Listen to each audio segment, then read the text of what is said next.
هننفذ في الفيديو ده الغرزة دي. الغرزة سهلة وبسيطة، ممكن نستخدمها في سكارف، نستخدمها في شنطة، نستخدمها في بلوفر، هيبقى شكلها حلوة جدا. هي بتتكون من تكرار سطرين، يعني كل لون عبارة عن سطر بنروح ونرجع بيه وبعدين نغير اللون والسطر التاني. ممكن تشتغليها بلون واحد، ممكن تشتغليها بمجموعة ألوان أو بلونين، دي حاجة بترجعلك. هنبتدي نشتغل على طول. انا مستعمله هنا خيط صوف متوسط السمك، ومستعمله معاه ابره ألمونيوم رقم 3.5. البدايه بتاعت الغرزه دي بتاعتنا بتبقى تكرار للعدد 10، يعني هنعمل 10 سلاسل ونكررهم 10 20 30 40، وفي بعد ما بنوصل للمساحه اللي احنا عايزينها بنزود 6 سلاسل. يعني لو عملنا 30 يبقوا 36، لو عملنا 40 يبقوا 46. هعمل عقده البدايه وادخل الابره فيها، وهبتدي أعمل عدد السلاسل: 1 2 3 4 5 6 7 8 9 10، وهكمل كده لحد ما أوصل لعدد معين من السلاسل. أنا عملت هنا 20 سلسلة وزودت عليهم 6 سلاسل، فأنا معايا دلوقتي 26 سلسلة. هنبتدي نشتغل الغرزة بتاعتنا. الغرزة بتاعتنا عبارة عن 5 غرز منزلقة، 5 غرز نص عمود، 5 غرز منزلقة، 5 غرز نص عمود. هخش الأول تحت السلسلة بالشكل ده، وهسحب الخيط وهطلع من الحلقة اللي على الإبر. هخش تحت السلسلة وهسحب الخيط وهطلع من الحلقة اللي على الإبر. هخش تحت السلسلة كده وهسحب الخيط وهطلع من الحلقة اللي على الإبرة. ادي كده 3 4 غرز منزلقة، 5 غرز منزلقة. واهم حاجة في الغرزة دي، اهم ملحوظة، ان ايدك تبقى مريحة جدا، ما نبقاش شادين الخيط جامد. هلف الخيط على الابرة على طول وهخش في الغرزة اللي بعدها وهعمل غرزة نص عمود. هعمل 5 غرز نص عمود، هلف الخيط على الابرة وهخش كده تحت الحلقة وهسحب الخيط وهعمل غرزة نص عمود. ادي 2. هلف الخيط على الابرة وهخش تحت الحلقة وهسحب الخيط وهعمل غرزة نص عمود. ادي 3. هلف الخيط على الابرة وهخش تحت الحلقة وهسحب الخيط وهطلع من ال3 حلقات اللي موجودين على الإبرة. ادي 4 غرز نص عمود. هلف الخيط على الإبرة وهخش تحت الحلقة وهسحب الخيط. ادي معايا 5 غرز نص عمود. بعد كده هنكمل على طول، هعمل تاني 5 غرز منزلقة. واهم حاجة زي ما قلنا تبقي مريحة ايدك خالص وانتي شغالة. ادي 2 3 4 منزلقة، 5 منزلقة. هلف الخيط على الإبرة وهكمل، هعمل 5 غرز تاني نص عمود. 1 2 3 غرزة نص عمود، هلف الخيط على الإبرة وادخل من تحت الحلقة واسحب الخيط. 4 غرزة نص عمود، هلف الخيط على الإبرة وهدخل تحت الحلقة وهسحب الخيط. 5 غرزة نص عمود، وهكمل بنفس الطريقة. كملت السطر بتاعي بالشكل ده. هلف الشغل الناحية التانية، مش هرتفع اي سلاسل او اي حاجة. انا كده خلصت خلاص. اخر غرزة عندي كانت غرزة منزلقة. هلف الشغل وهدخل في نفس الغرزة تاني. احنا بنشتغل بقى فين؟ بنشتغل في الحلقة الخلفية، وهسحب الخيط وهطلع من الحلقة اللي على الابرة بالشكل ده، ودي تبقى اول غرزة منزلقة.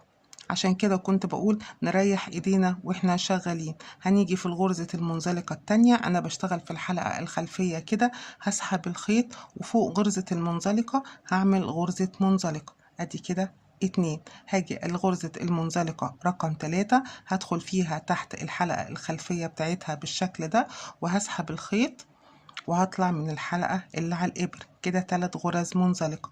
الغرزة المنزلقة رقم 4 بخش فيها كده تحت الحلقة الخلفية بتاعتها وبسحب الخيط وبطلع من الحلقة اللي على الإبر. غرزة المنزلقة رقم 5 هدخل فيها بالشكل ده وهسحب الخيط وهطلع من الحلقة اللي على الإبرة اهو. هسحب الخيط وهطلع من الحلقة اللي على الإبرة هكون اشتغلت فوق الخمس غرز منزلقة، اشتغلت فوقيهم برضو 5 غرز منزلقة تانيين. طيب أنا عندي دلوقتي الغرز النص عمود، هشتغل فوق الغرز النص عمود 5 غرز نص عمود، وبرضو بنشتغل في الحلقة الخلفية. ادي أول غرزة نص عمود فوق أول غرزة نص عمود، يعني بنرجع تاني السطر بنفس الطريقة. فوق ال5 غرز المنزلقة بنعمل 5 غرز منزلقة، وفوق ال5 غرز نص عمود بنعمل 5 غرز نص عمود. أهم حاجة زي ما قلنا ايدينا تبقى مريحة واحنا شغالين، عشان الغرز المنزلقة بيبقى الشغل فيها صعب شوية لو شدينا الخيط بتاعنا جامد. والملحوظة التانية ان احنا بنشتغل دايما في الحلقة الخلفية للغرزة. ادي كده 1 2 3 4 5 منزلقة، 1 2 3 4 5 نص عمود. هيقابلني تاني غرز النص عمود، هاجي اخش تحت الحلقة الخلفية للغرزة المنزلقة، هسحب الخيط وهعمل غرزة منزلقة. الغرزة التانية المنزلقة اهي، بخش تحت الحلقة كده وبسحب الخيط وبعمل تاني غرزة منزلقة. غرزة منزلقة التالتة بخش اهو تحت الحلقة الخلفية بتاعتها وبسحب الخيط. رقم 4 بخش تحت الحلقة الخلفية بتاعتها وبسحب الخيط وبعمل 4 منزلقة. رقم 5 بخش تحت الحلقة الخلفية بتاعتها وبسحب الخيط، صح كده، وبعمل منزلقة. هيقابلني تاني الغرز النص عمود، هلف الخيط على الإبرة وهخش في الحلقة الخلفية وهسحب الخيط وهعمل غرزة نص عمود. فوق الغرز النص عمود نص عمود، وفوق الغرز المنزلقة بعمل غرزة منزلقة. ادي كده غرزة النص عمود 3، غرزة نص عمود 4،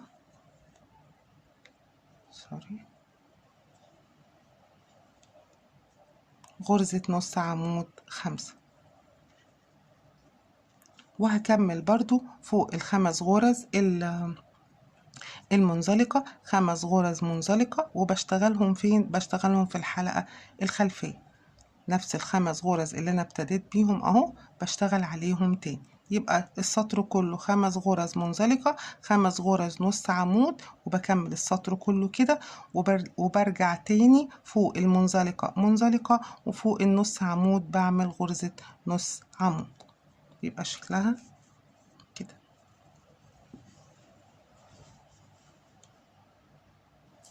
خلصنا السطر بتاعنا كله ووصلنا لحد اخر غرزة من غرز المنزلقة. هنا انا هغير اللون، انت ممكن تكملي بنفس اللون، لكن انا بحب اغير اللون، وكل سطرين بنغير اللون بتبقى يعني هي الغرزة عبارة عن سطرين. اديني غيرت اللون اهو، دخلت اللون التاني في اخر غرزة وهرتفع 1 2 سلسلة، وهلف الشغل على ظهره الناحية التانية.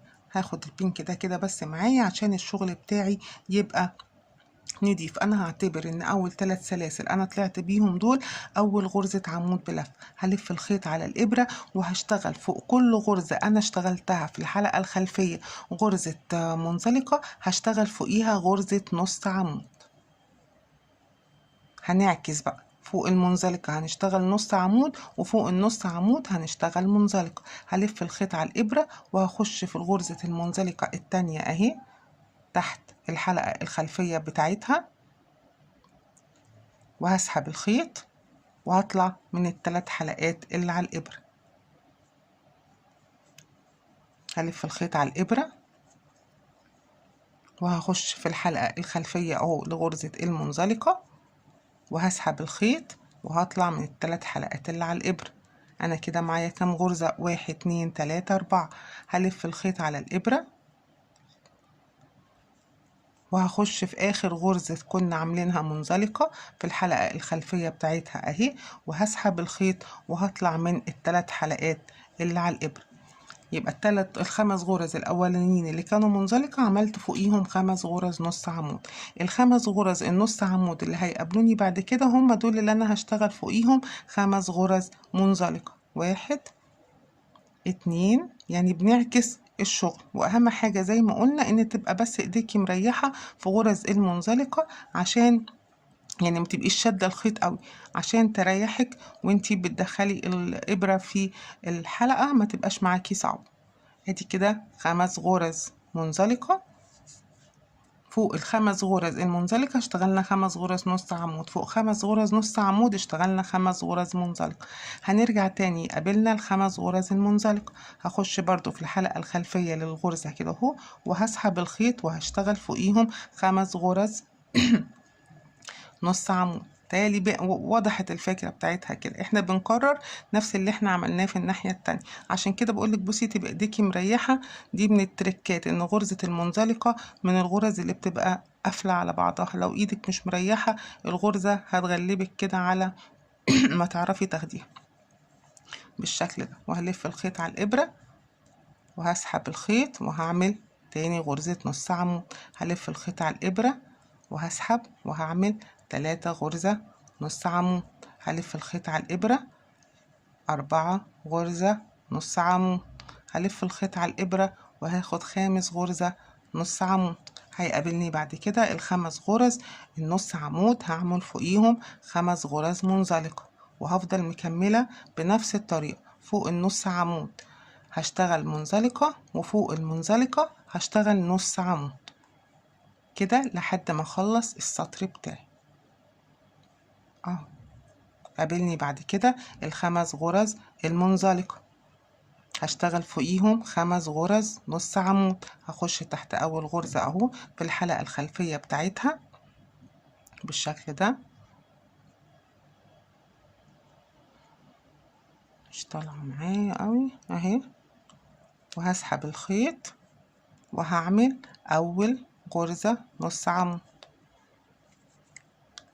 هلف واخش اخد تاني غرزة هتبقى نص عمود، تالت غرزة نص عمود، رابع غرزة هتبقى معايا اهي. هخش برضو في الحلقة الخلفية نص عمود، وخامس غرزة معايا هعملها برضو نص عمود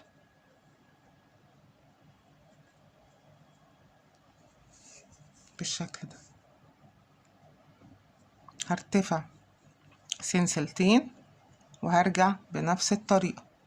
فوق النص عمود هشتغل نص عمود، انا معتبرة الاولانية دي اول واحدة نص عمود، تاني واحدة نص عمود، تالت غرزة نص عمود، رابع غرزة نص عمود، خامس غرزة نص عمود.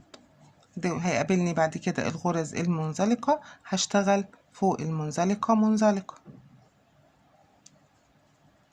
وفوق الغرزة التانية المنزلقة هشتغل غرزة منزلقة، فوق 3 منزلقة هشتغل غرزة منزلقة، فوق ال4 غرزة رقم 4 هشتغل منزلقة، فوق الغرزة رقم 5 هشتغل منزلقة، وفوق النص عمود نص عمود. ابتدت الغرزة شكلها يبان ازاي، وده الظهر بتاعها الوش بتاعها اهو. وهكمل السطر لاخره. فوق النص عمود نص عمود، وفوق الغرزة المنزلقة غرزة منزلقة. غرزة سهلة جدا وحلوة قوي وجديدة جدا ومش مستعملة كتير. هتعمل شكلها هتبقى لطيفة جدا لو اتعملت في بلوفر الصدر بتاعه، هتبقى شكلها حلوة جدا لو اتعملت في كوفية، هتبقى روعة لو اتعملت في شنطة حلوة جدا. بس التركة بتاعتها ان انتي بتريحي ايديكي في غرز المنزلقة، يعني دي الحاجة الوحيدة اللي انا بوصي بيها جامد جدا في الغرزة دي عشان تبقى سهلة معاكي وانتي شغالة. الحاجة التانية ان احنا كل شغلنا في الحلقة الخلفية للغرز مش في الحلقة الامامية، يعني سواء بنشتغل في منزلقة بنشتغل في نص عمود، احنا بنشتغل في الحلقة الخلفية للغرزة مش بنشتغل في الحلقة الامامية للغرزة. وكل غرزة سطرين، يعني كل لون او الغرزة بتتكون من سطرين، بنروح بنفس ال5 منزلقة 5 نص عمود 5 منزلقة 5 نص عمود، وبنرجع نفس السطر فوق المنزلقة منزلقة وفوق النص عمود نص عمود. ده كده من سطرين اتكونت الغرزة. هنبتدي نرجع نعمل اللون التاني فوق، بنعكس فوق المنزلقة بيبقى نص عمود وفوق النص عمود بتبقى منزلقة. بصوا شكل الغرزة لطيفة ازاي ظهرت، وده بيبقى شكل الغرزة بتاعتنا، ده بيبقى الوش بتاعها وده بيبقى الظهر بتاعها. هتيجي بعد كده هنا اهو بتغيري اللون، وفوق النص عمود هتشتغلي منزلقة، وفوق المنزلقة هتشتغلي نص عمود، وهتفضلي ماشية بنفس الطريقة. ادي الغرزة بتتكون من سطرين، منزلقة نص عمود، منزلقة نص عمود، منزلقة نص عمود، وبترجعي تاني برضو منزلقة نص عمود، منزلقة نص عمود. بتغيري اللون، فوق المنزلقة بتعملي نص عمود، وفوق النص عمود بتعملي منزلقة، بتعكسي، وبتفضلي شغالة بنفس الطريقة. حلوة جدا، بتبقى حلاوتها في تغيير الألوان، وده بيبقى شكلها من وشها وده شكلها من ظهرها. وعلى فكرة بتكبر بسرعة جدا، ما بتاخدش وقت في التنفيذ، بس هي التركة ان احنا نريح ايدينا. وفي على القناة مجموعة كبيرة جدا من الغرز أنا عاملاها، ممكن ترجعوا لها. ولو في أي سؤال وفي أي كومنت سيبوها لي في الكومنتات وأنا هرد عليكم. واشتغلوا يا جماعة، الشتوي ابتدى، واتبسطوا بشغلكم. وده كان فيديو النهاردة.